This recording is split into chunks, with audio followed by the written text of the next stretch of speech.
I think the actual Oxford Dictionary definition is something like a pattern of behaviors that are not very productive. I talk about like 5 F's: your faith, family, fitness, finances, and your outlook on future possibility. So what kind of things are you doing for your personal and professional growth?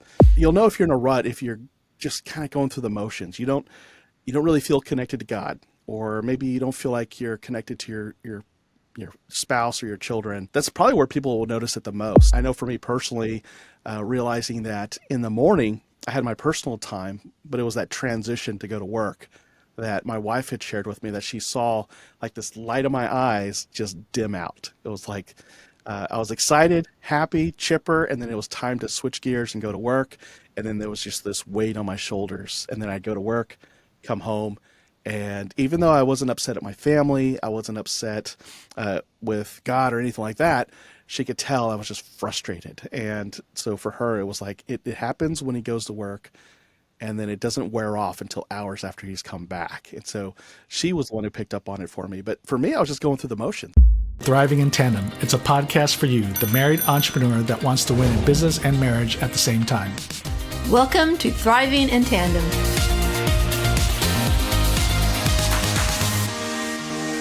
All right, well, here we are with Jerry Dugan. Jerry, welcome to the show. We're so glad to have you. Thank you so much, both of you. We were joking earlier, and I'm just like, so you're trying to keep a straight face, and I just can't. We have a 5-second countdown before we hit record, and Jerry's got his hand over his mouth, trying not to laugh. And I'm like, I didn't know the countdown was funny. I didn't either. So you know where this is going to go. It was the font we used. We're going to have so much fun with Jerry today. Oh my God. It's just like, like whenever you're told to like behave by somebody in authority and you just can't, no matter what. I was having that moment, plus remembering all the other moments like in the army and school and so on. I just started cracking up internally. And during those 5 seconds? 5 seconds, it just all hit me. It was a lot. Like your life just flashed before your eyes? Like I wasn't about the diary. It was just like, remember all these funny moments? Sprinkle. And I'm like, oh no, we're trying to get serious. So Jerry is a very accomplished professional. I'm trying to have a straight face. And podcast host. He's got his own show, as we talked about in the introduction, Beyond the Rut, and that's kind of how we got connected. In fact, okay, I don't know if you know this, Jerry, but I forgot the gal that connected us. Amber. I forgot her name. Amber. So I actually was doing some research about potential podcasts we could be on. So I actually messaged Amber, and she said, I don't know if this is a polite way of saying no to us, but she says, "Oh, I don't think yours quite fit, but you'd be perfect for Jerry's show." Oh wow! I'm like, okay, so that's how she connected us. I don't know Amber specifically, so I think she was just trying to shimmy off. Anyways, so you're getting sloppy leftovers when we're on your show. But anyways, all that to say is, she and I are the same Christian Podcasters Association group, coaching group, and I think around the time she referred y'all to me, we had just had a group meeting, maybe the night before that week, and we talked about referring guests to each other. And I want to say, ironically, she was like, but how do I know who to refer to who? And, what if I get a guest who isn't quite a fit for my show? And I think somebody jokingly said, well, just refer him to Jerry. I'm like, I have a niche too. What are you guys doing here? So are they saying like you have a low bar entry? Well, when I got in the group, it was pretty much just a very broad spectrum of what we covered. And that was primarily the original owner and host of the show, and I was the co-host. And he was just sort of like, oh, you've been in a marathon? That sounds cool. Hey, you should be on our show. And I'm like, Brandon, what's the out of the rut story here that we're going with? He's like, I don't know. They ran a marathon. That alone is cool. I don't think that's what we're trying to do. And so since I've been in that group, we've really honed it in to like help men who are professionals.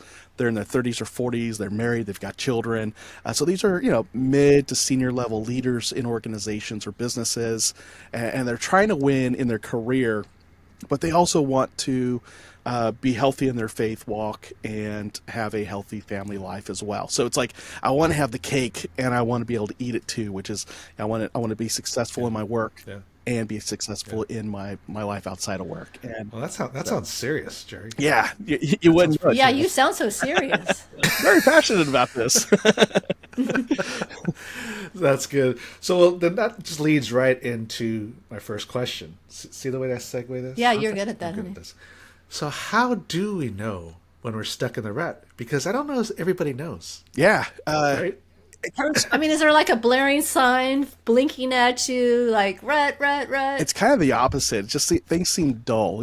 A rut. I think the actual Oxford Dictionary definition is something like a pattern of behaviors that are not very productive. And so in my book, on my podcast, when I talk about knowing if you're stuck in a rut, there isn't going to be that sign that says, or somebody from the outside that really points it out to you and says you're in a rut. But they might be pointing out other things to you. So I talk about like 5 F's: your faith, family, fitness, finances, and your outlook on future possibility. So what kind of things are you doing for your personal and professional growth? And you'll know if you're in a rut if you're just kind of going through the motions. You don't really feel connected to God, or maybe you don't feel like you're connected to your spouse or your children. Fitness wise, you just kind of feel lethargic, and that's probably where people will notice it the most. I know for me personally, realizing that in the morning I had my personal time, but it was that transition to go to work that my wife had shared with me, that she saw like this light in my eyes just dim out. It was like I was excited, happy, chipper, and then it was time to switch gears and go to work.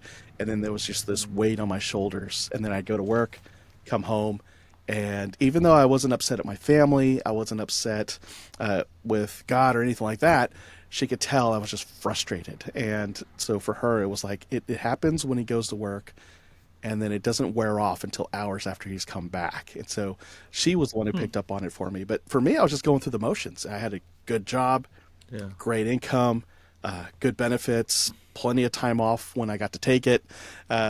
Kids grew up, made us empty nesters because they moved out on their own and became responsible adults. And we're like, how could they leave us? And we're like, oh yeah, we raised them to do that.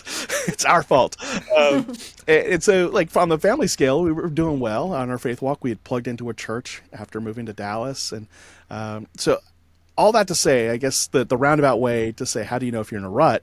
Take a look at the 5 areas of your life: faith, family, fitness, finances, and future.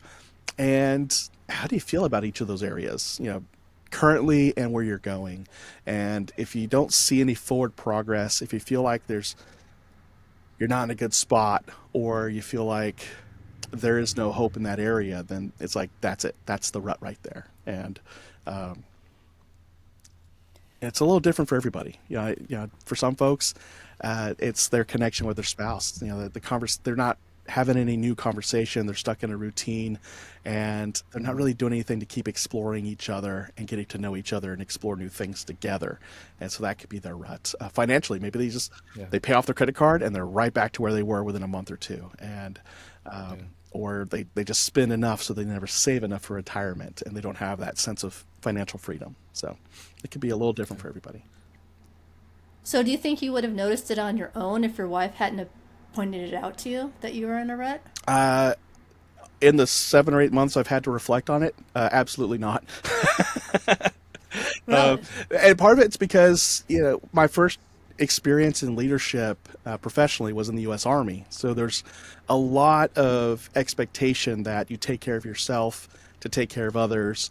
You be the example for others to follow, and I felt like I was doing just that. Like we have the pandemic we've gone through. It's a crisis.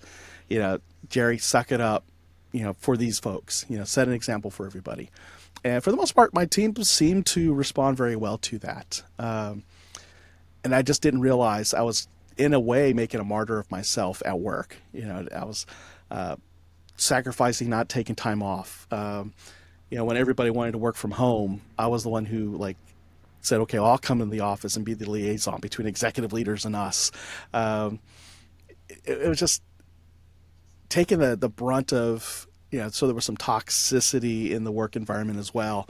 And rather than, hitting it head on and addressing it and turning in my 2 weeks notice, or actually 30-day notice, I just felt like I could be the mediator between the source of the toxicity and my actual team, and that was what was coming home. So for me, at the end of the day, it's like, whew, we had a good uh, day. Everybody got their job done. I took on whatever toxicity this person had. Nobody underneath me got hurt from it. Good day. And I go home feeling good about that, not realizing that the effects were really still lingering. That my mind, even though I didn't think about it overtly, I was still thinking about the next day. It's like, all right, now I got to go back into work the next day and still talk to this person, talk to this leader about whatever project's going on. And, they clearly haven't resolved whatever the problems they were having. So I'm trying to say it without name dropping anybody, but it's, it was when my wife had shared with me, though. It came to like one moment where this particular leader pulled aside one of my people and berated her for 2 hours, to the point where she said, "That's it. I'm done. I'm not coming back to this place." And then when she did that, another person said, "Well, if she's gone, I'm gone." And then the other person said, "Well, if you're all leaving, I'm leaving." Actually, no, that last person said, Wow. "I'm only sticking around because I trust Jerry and his leadership, and he will guide me. And he's just been the best leader I've had in years." And so then I was sharing this with my wife over Labor Day weekend, and my wife just said, "Just quit the job." And I'm like, "What?" She's like, "Just quit the job." And the most powerful phrase that she used was, "I want my Jerry back." And when she Aw. said that, it made me perk up because, again, I didn't think anything was wrong between her and I. Um, Yeah. and, and I was like, "Wait, what?" And I was like, "Where's this coming from?" She said, "You're not happy there. And I know I've been saying don't leave until you find a new job, but this is clearly taking such a toll on you that, look, it's a 4-day weekend or 3-day weekend, whatever it was, and you've spent 2/3 of it already thinking about Tuesday when you go back to work. How you have this employee who has quit, you've got this leader you've got to confront, and you got another employee who wants to quit, and you got another employee who's only sticking around because you're her shield, and she hates working there. Like if it weren't for you to be in the office, she wouldn't feel safe going there either." And she's like, "So from a professional level, that's what you're dealing with. Now, on a personal level, I don't get my husband back because your mind is all addressing how am I going to take on this leader who's very toxic." And then on top of that, she'd shared with me, uh, our son had just come to visit us up here in Dallas. At the time, he lived in Corpus Christi, which is like 7 or 8 hours away by car. And she had said that after he visited and he got back home, he called my wife Olivia and asked her, "Hey, are you and Dad okay?" And she's like, "Yeah, why?" And he went on to explain that he noticed that I didn't seem fully connected at the time when I was off work. I was kind of short with my answers and just seemed kind of snippy all around. And I was like, "Oh man, that's for Mr. Chill." Like he's worried that I'm not okay and that we're not okay, and it's based off of what he saw when he was here. And and it just meant a lot for me to hear that, because my son, he's again Mr. Happy Go Lucky, not happy go lucky, but just kind of go with the flow kind of guy. And my wife goes on to say, "Yes, and remember when our daughter came to visit us before she moved up here?" And I said, "Yeah." And she said, my wife said, "Yeah, Emma also had asked the same thing after her visit, and even told me that if I ever needed a place to stay, she could, my wife could stay with her." And I was like, "No way!" Like our kids both thought that we were on the verge of divorce, and Oh wow. Wow. and my wife's like, "I know, it blew my mind because we're clearly not." I'm like, "Yeah, we're clearly not," but still, they thought that just based on how I was coming home from work. And she said yes, and I thought, well, that that just makes sense. We got to quit the job. She was like, "Are you sure?" I'm like, "Yeah." I said from day one that no job is really worth our marriage or our family. When we look at the totem pole of the 5 F's for me, career isn't really on there, and for good reason. It's like, okay, so we're talking about a career and a specific job and a specific work environment that is taking an emotional toll on our family, but it's also kind of taken a health toll on me as well. It turns out I'd gained like 40 Yeah. pounds from stress eating. Didn't even Yeah. realize it. Yeah. I Yeah. wasn't sleeping well. I'd sleep maybe 3 hours a night, 4 hours a night. And, in reflecting, it was because in my mind, I'm still arguing with my boss. I'm still trying to win the argument, to do the right thing, to get him to do the right thing. And, uh, to create this environment where it actually matched what we told other people to do with their teams. And so when I had that conversation with my wife and she pointed that out to me, that, she had seen this, but she only saw it because our son had pointed it out to her. And really, our daughter pointed it out to us first, or to my wife first, but it didn't click until the other child had come to visit and saw the same thing.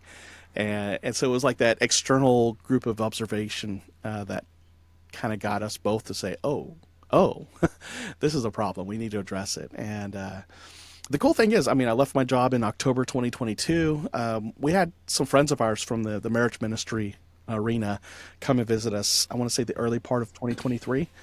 And they were aware of what was going on and what we were going through. And they asked during the dinner to Olivia, and they said, "Hey, Olivia, how are things now that Jerry has left his job?" And my wife got teary-eyed, and she said, "I got my Jerry back." And when my wife said that, I mean, I got choked up, and I was like, "All right, check. We got to get out of here. I'm about to cry all over this table."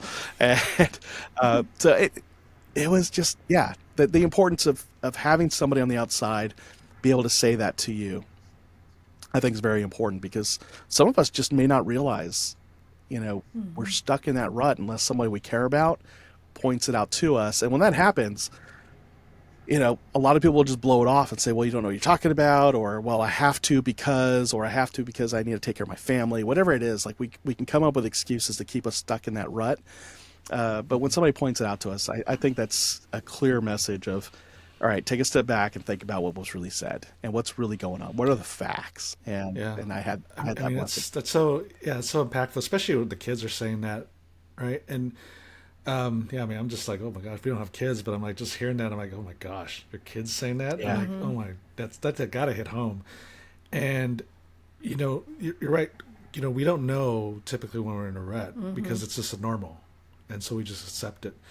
And especially whether it's your career or like the business owners we work with, there's just this acceptance of this is how it is, that you've got to go all in your career, you've got all in your business, and what you get left over, you just deal with it. Yeah. And so, but you can do something about it, right? I mean, in your case, it's leaving the job, leaving that circumstance. Now, for some of the business owners that are listening, they say, well, I can't leave my job. I mean, it's my business. But you're the business owner, which means you can change the circumstance. Yep. Yep. Right? You can only have so much power. And at some point, you got to say, look, do I want to stick this out and change the environment, try to change the environment of this workplace? Or do I just need to get out? And I think you saw, and your wife saw that just at that point, it's like, no, we can't stick it out at this moment. Yeah. Right. So for the business owners, you got to say, hey, what are we going to do to change the situation so that you can have your life back? Because a lot of the business owners we deal with are facing the same situation, that their business is all consuming their life. Yeah. And I know like entrepreneurs, there's like this piece of entrepreneurial culture that talks about the need for hustle. You got to hustle. You got to do what you got to do to get the business up and running. And so if that means you got to work 60 hours, 70 hours a week to get it going. Some people are like, man, only 60 or 70? Man, I want that. Because they're probably working 80 hours a week. Or they're always on. Like, as soon as the cell phone rings, they've got to answer it. I remember that from my real estate sales days. And a friend of mine, Vincent Puglisi, he's from Total Life Freedom. He's one of the 4 or 5 coaches I have. I think 4. I'll have to do the math later. But he did this like really cool reminder to everybody in our group. It was a group coaching or a group mastermind session. And we're all talking about this need to hustle and just do what we got to do to get the marketing out there and get the sales out there and, run it like a second, what do they call it? Like a side hustle. And he's like, wait, that goes against everything Total Life Freedom's about. Like how many of you left your job and started a business because your goal in life was to work more hours than if you had a day job?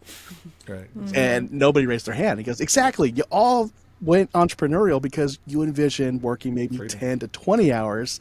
And to do that, you've got to build systems. And you got to start thinking about getting those things in place so that it's automated, or it's recurring, or it's just systemized and priced right, so that you don't have to kill yourself working 70, 80 hours a week. Because quite frankly, yeah, you might have to do that for 2 to 3 weeks or for a month, but what's the point if you got to do that every single day for years and years and years? And what's the cost?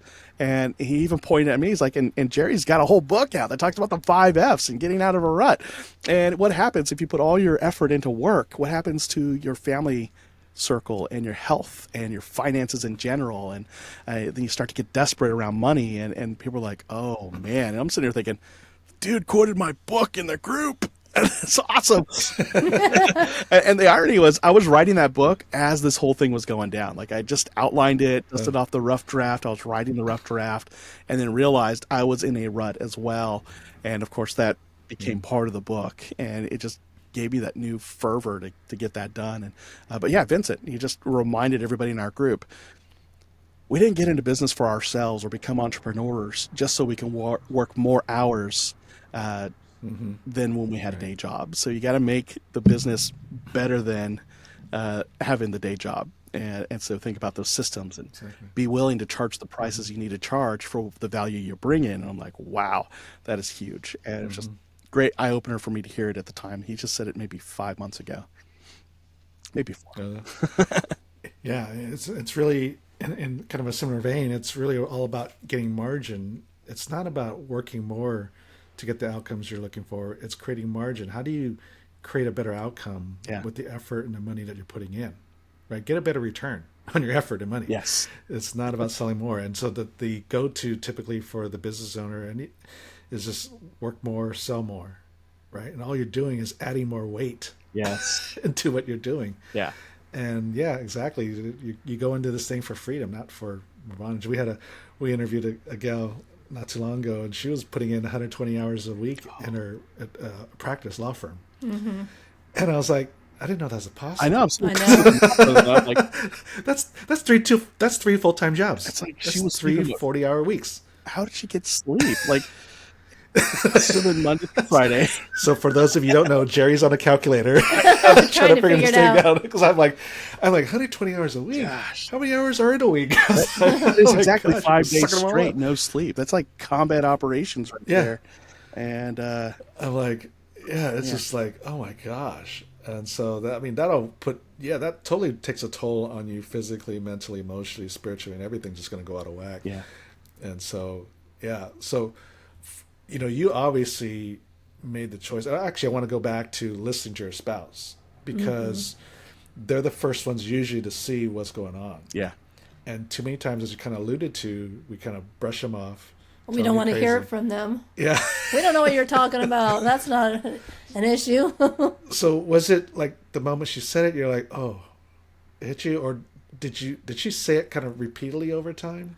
And then it was just that one last thing, or how did that happen? it was the just quit your job statement. Because Just that statement. Got it. for the 22 years my wife and I have been together, she's never been the just quit your job kind of person. It's, what are we doing to make sure our family's provided for? What's our plan? If you're going to leave that job, what's the new job you're going into? You want to start a what? That was kind of her response to, I'm going to be a real estate agent. That was back in 2006. Liv, if you're listening, just fast forward. You heard nothing about real estate. I said nothing. No, I'm kidding. It's a 5-year window of our lives that we don't talk about professionally, I guess, to each other. Other than that was a dumb idea. Why did you decide that? But because my goal was never to become a salesperson as far as realtor, but I wanted sales experience. That's a whole long story. But so my wife has always been, look for a job, find a job, then leave the one you've got. And so for her to say, just leave, it's so bad there, just get out of there. And those weren't her exact words. Her exact words were just quit that job. I want my Jerry back. And that was the, wait, what? You've never in 22 years said just quit your job. So what's going on there? And, I was all Yeah. for it. I was like, yeah, I'll quit. I'll write this letter right now. It was a Sunday night. Um, and so I thought you were going to say you already had a draft it was in my in head. your hard drive. I hadn't typed it out yet. And the odd thing is, if we back up 3 years when I first started this job, I had this weird, funny feeling because I had moved up here to Dallas ahead of my family. And in the first week or two, I was like, this feels weird. This feels icky. I don't know what it is. I had typed up my resignation letter within the first week. And Oh, really? yeah, it was a simple little Wow. thing. Like the guy knew I had left my family to come up here, like, and I'm going to be commuting back and forth. It was in a November. It was November of that year, and so we're creeping up on Thanksgiving, and I just simply asked, "Hey, Thanksgiving is coming up. My family is in Corpus Christi. How do we do the whole work schedule thing so that I could be home with my family for Thanksgiving?" And he just Hmm. coldly replied, "Well, you don't have any PTO saved up, so you What? can't go." And I was like, Oh my "I'm sorry, gosh. what?" And I was like, "So let me just get this clear. We both know I'm coming up here during the holidays, so I'm making that sacrifice. We both know I'm up here alone Monday through Friday, and then I'm driving home for a short weekend on the weekends. Um, and so the very first holiday that comes up, you're just so that we're clear, I'm to stay here and be in the office when nobody else is." And he's like, "Well, yeah, because you don't have any PTO, and we got to follow policy, and you're a director, so I mean, you're gonna have to be able to do this for other people you hire at the same time." And I'm like, "Well, I just wouldn't hire anybody during the holidays, or maybe I'd find out what our policy is and actually do the best I can for my people." And he was just a very big stickler, like the policy and making sure I didn't go anywhere was more important to him, and that was the weird moment. And I remember going to my office and typing up my resignation letter like right then. Um, Oh, wow. it wasn't even a full week, I don't think. And I was Oh, just about to print that sucker off and sign it and hand it to him. And he walked in my office and he said, "You know what?" So he was one of those guys, like he had a knee jerk reaction. And then he realized, "Oh, I was a jerk. I need to fix this." And so he came in and he said, "You know what? Go home for Thanksgiving. We'll work that out. Christmas, I may not be able to pull this off a second time, um, but you'll have some time saved up for New Year's Day." And I'm like, "Okay, cool. I could talk to my family around that." So I never printed off the resignation letter until, gosh, around March of 2020. I was ready to sign it. I'm like, this really is not going to work. The guy just micromanages. I got a carbon copy all anybody I email. I got a carbon copy him. Uh, I'm just going to turn this in. It's not worth it. But this thing called a pandemic broke out, and I wasn't going anywhere for a month. And so managing that crisis put me in like military mode. I'm like, I got a mission now. I understand now why God put me up here, and it's to help my team get through the season. And then another crisis happened, and another project came in. But it wasn't until all that went away and Olivia had moved up here and everybody on my team quit, that I realized, oh, this is a toxic spot. And this is painful on me. And everybody's like, all my friends, all my colleagues are like, "How did you work there for 3 years?" And I'm like, "I don't know." Even my wife, she's like, I would have quit in the first week or two because she finally met the guy. And I'm like, "Do you remember I'd written up the letter? Like I was going to turn it in if I didn't get to go home for Thanksgiving. We're talking about the first week on the job." She's like, "Yeah, too bad, hindsight doesn't help us other than, what do we do next time?" So it was just sort of like we both yeah. unpacked it together and we just realized, okay, Wow. yeah, never again. But Wow. yeah. So tell us a little bit about your meet cute story. Oh man. How did you meet her? She sounds like a great woman. We were both in the army, and so she had gone through training. Oh, We were both medics. We were probably separated by about, let's see, I came in June. She joined a little less than a year after I did, as far as joining the army. So when she gets to Germany, to our home station, I'm already in Kosovo on my first deployment. And she gets there in Germany at a time where my replacements are training up to go replace me in Kosovo so we can go back to Germany. which put her in this weird leadership vacuum. And so her squad leader wasn't the best character. He was one of those guys of, where the leadership was figuring out, like, how do we demote this guy back out of a leadership role because we screwed up, and but now we can't just take it back. He's got to screw up so we can take his rank away. But he was just, Oh no. he was a very toxic guy, very power trippy kind of guy. So our group comes back from Kosovo. Our platoon leader, who is also new to the unit, came from a Ranger battalion. So, like Black Hawk Down, those guys. In fact, he was in that unit when that whole battle happened. Wow. But he was on the base. He wasn't out in the actual mission. He said frustrated him because he couldn't, his rifle apparently couldn't go far enough to help out. So it was just frustrating to be able to see it and not do anything about it. But anyway, yeah, Lieutenant Pitus kind of assessed what was going on. He saw that, hey, we got 5 new soldiers in the unit, and almost all of them are morally or morale-wise just beat down, all because of this one leader that we got that I can't do anything about. So he paired us up. And so all the guys from Kosovo got paired up with people who were brand new to the unit. I got paired up with this Private Morales, and I thought, wow, she's cute. But my mission was to teach her everything I learned while I was in Kosovo, which would sound like a lot, except I think I taught her everything I learned within 4 days. And I was like, I'm out of stuff, and teach her how to cook or bake or something. Oh man, I was grabbing manuals off the shelf and like, I'm gonna teach her how to set up this field antenna, and I would teach her that, and it was just like, this went on for 3 months, guys. Oh, geez. Wow. This was before like internet online courses. The Army had these things they called correspondence courses. So you put a form in the mail, they sent you a manual and a test, and you would read through the manual, take the test, send it in for points. People did it so they can get promoted faster.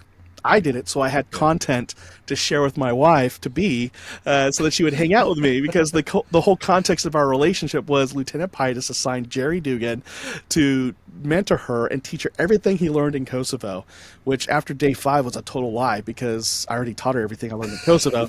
And so 3 months go by. I finally ask her out. She says yes. And during that date, she's like, what took you so long? And I'm like, what do you mean?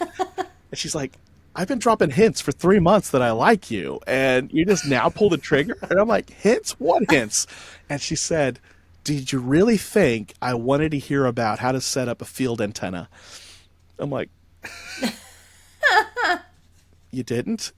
She goes, like, come on. Like, I was like, yeah, and then what? And then what? And then what? I was all bubbly, and I was like, I just thought that was your personality. She's like, no, I wanted to stay around you. And so I just kept acting like I was interested. I was like, oh my gosh, you realize I went and I read 2.5 months worth of content just to keep this going? And she goes, well, I'm glad you finally came around. So yeah, we started dating. We get married in 2001, right after 9/11. But yeah, that was our meet cute. Was we met in the Army. I was assigned to mentor her and teach her everything I learned in Kosovo. I thought she was cute. I liked her so much that I just kept learning for the sake of, I got to keep her in front of me. Well, she made you smart. Yeah. Oh yeah. I mean, I was promotable by the time we started dating. Like within a couple of months. You got 2 ranks. Yeah. I went to the board to become a sergeant. I got enough points to become promotable, so by the time that we got married and we moved to Fort Benning, I was promoted to sergeant. And I was like, man, where did I get all these? Win-win. Yeah, I was like, where did I get all these promotion points? And I'm like, I earned them over the course of 3 months trying to impress my wife to be. So, that's hilarious.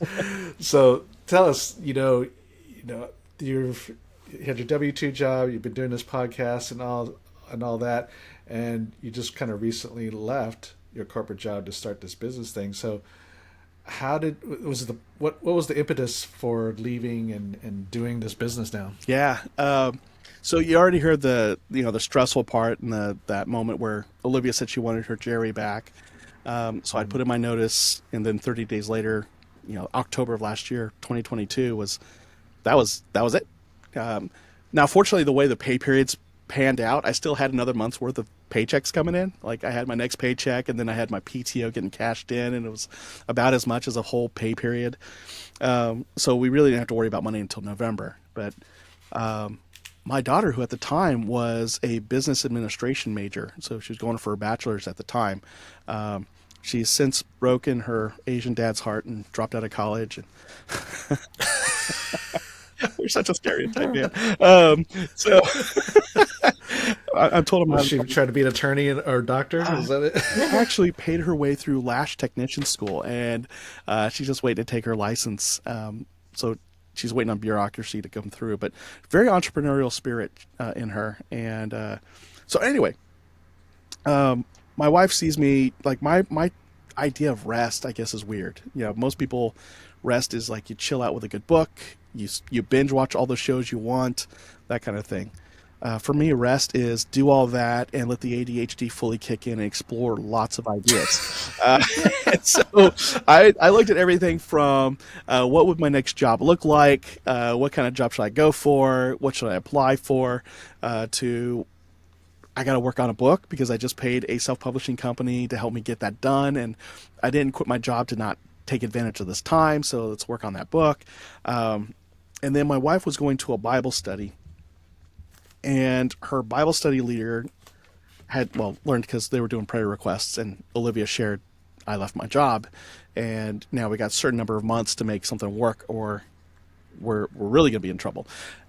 And so the Bible study group leader said, hey, my husband used to run Concentra as the CEO, but now he's doing some other job, but he just networks like crazy in the area. I'd love to connect your husband to him, so your husband to my husband, and maybe they could chat, and he could probably connect your husband to 3 or 4 people that'll help connect them to the right people. So it almost turned into like one of those allegory books, like the person who is struggling in life gets to meet like 3 different people in different stages of their life, and there's this big aha moment. It felt like a Ken Blanchard book, and or yeah, Ken Blanchard's the guy I'm thinking of, like the 1 Minute Manager type of stuff. And so it felt like one of those things because so this guy Jim connects me with 3 people who are all HR leaders in some way in the local DFW area. They're also all Christian. So knowing my story, knowing what field I'm coming out of, the learning and development space, this guy Jim connects me with a guy named Brian, a guy named Chris, and a guy named, Nate. I was like, what was the third guy? All 3 of them asked me about my story. I told them what I was going through. They asked me what kind of work I love doing, what I'm passionate about. And all 3 of them said the same thing. They said, and I wasn't really talking about like going into business, but they all 3 said, you need to finish your book. Go ahead and think about starting your own business. Now's the time to do that. And if your business doesn't work out, now's also the right time to get into the job market for what you do in a leadership role. So you're going to come out of this better than if you stayed where you were. I was like, what? You realize my wife's hoping that you connect me with a job, right? And they said, yeah. But like we're praying about it right now. Like we're thinking about it. We're letting the Holy Spirit speak to us. And all 3 of them said the same thing. You need to finish the book. You need to start your own business. And if the business doesn't work, don't worry, you get a fail safe in a job. But the business, that's where your passion is. That's where you're going to get your voice out there, get that message out that God's put through you, and you're going to make an impact that way. And I'm like, my wife is not going to believe that's what you're telling me.